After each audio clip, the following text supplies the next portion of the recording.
Las culturas preincaicas son aquellas que vivieron entre el periodo lítico y el periodo incaico, que data hasta el año 1532 después de Cristo.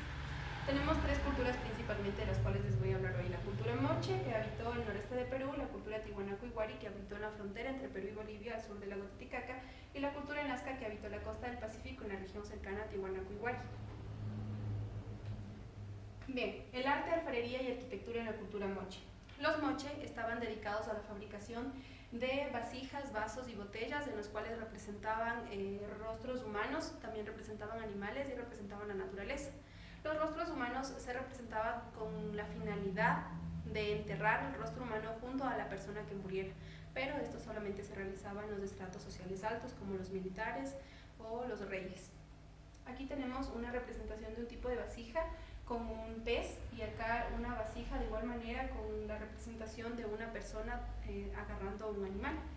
Algo muy importante de la alfarería es que los moche narraban historias a través de estas vasijas, como por ejemplo los sacrificios humanos realizados a sus dioses por parte de las sacerdotisas, donde las sacerdotisas, después de decapitar a la persona sacrificada, tomaban su sangre.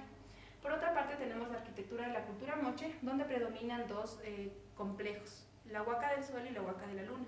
La huaca del sol es más grande y se utilizaba con fines políticos, mientras que la huaca de la luna es más pequeña y se utilizaba con fines ceremoniales, y esto se sabe debido a los restos de sacrificios humanos que se han encontrado en este complejo.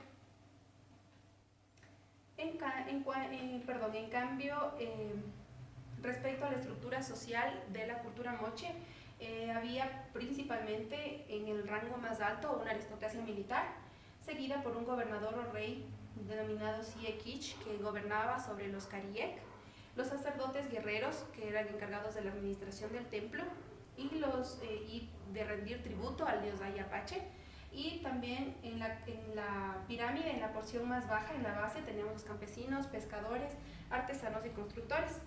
Lo que diferenciaba bastante a este estrato social era el tipo de vestidura y joyas que usaban, ya que la clase más baja utilizaba una vestidura bastante modesta en comparación a la aristocracia, que utilizaba una vestidura más compleja con joyas de oro, orejeras y cosas parecidas.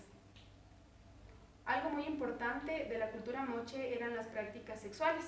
Las prácticas sexuales no estaban limitadas solamente a los estratos sociales altos, sino que era una cuestión cultural practicada por toda la sociedad moche. Y se representan estas prácticas sexuales a través de la alfarería, donde se pueden ver prácticas sexuales entre personas del mismo sexo, personas de sexo distinto y entre grupos de 2, 3 o más personas.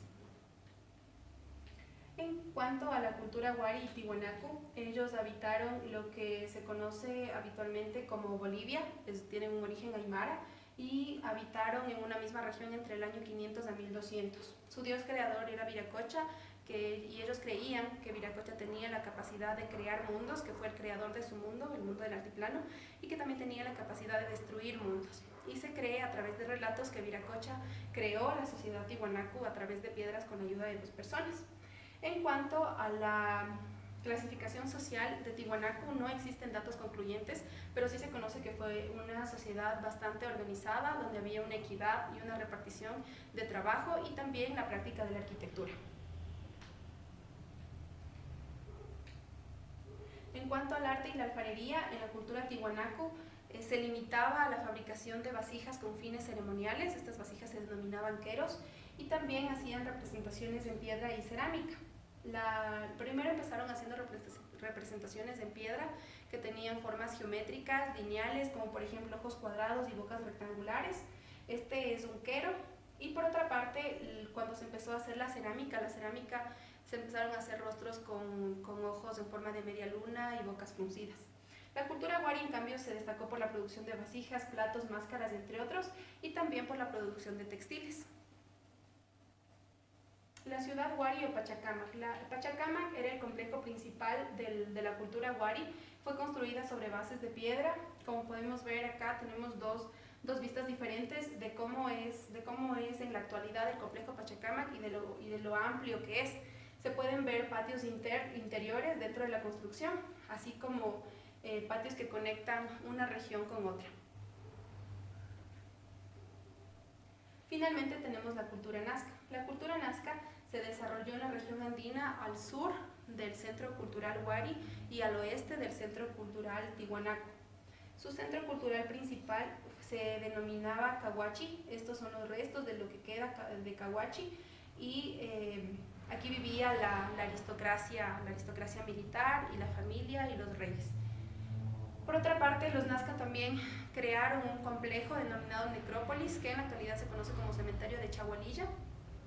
Podemos ver en la parte superior una imagen de una parte del cementerio donde se enterraba a la élite sacerdotal generalmente y a su familia también. Las deidades eran representadas en la naturaleza y se tenía sumo respeto por los montes, por el cerro, por la tierra, el mar, el fuego, el agua y el cielo.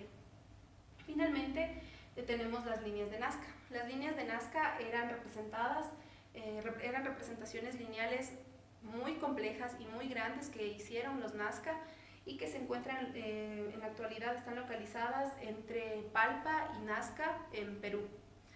No existe, fueron descubiertas hace mucho tiempo, pero no existen datos sino desde 1927, cuando dos investigadores, Mejía y Telo, sugirieron que estos podían ser una serie de caminos sagrados o seques. Posteriormente, Paul Kosok determinó que las líneas podían ser trazos de centros ceremoniales y de culto. Y años posteriores, María Reiche, una investigadora que vivió durante años en las líneas de Nazca y que midió cada una de las figuras que existen en este lugar, teorizó la representación de un calendario de observación astronómica. Muchos de estas figuras que podemos ver aquí funcionaban como canales de agua, y en ciertos lugares también se encontraron pequeños productos agrícolas y animales que fueron guardados como ofrendas. Podemos ver aquí la representación de la araña, el mono, las manos y el colibrí.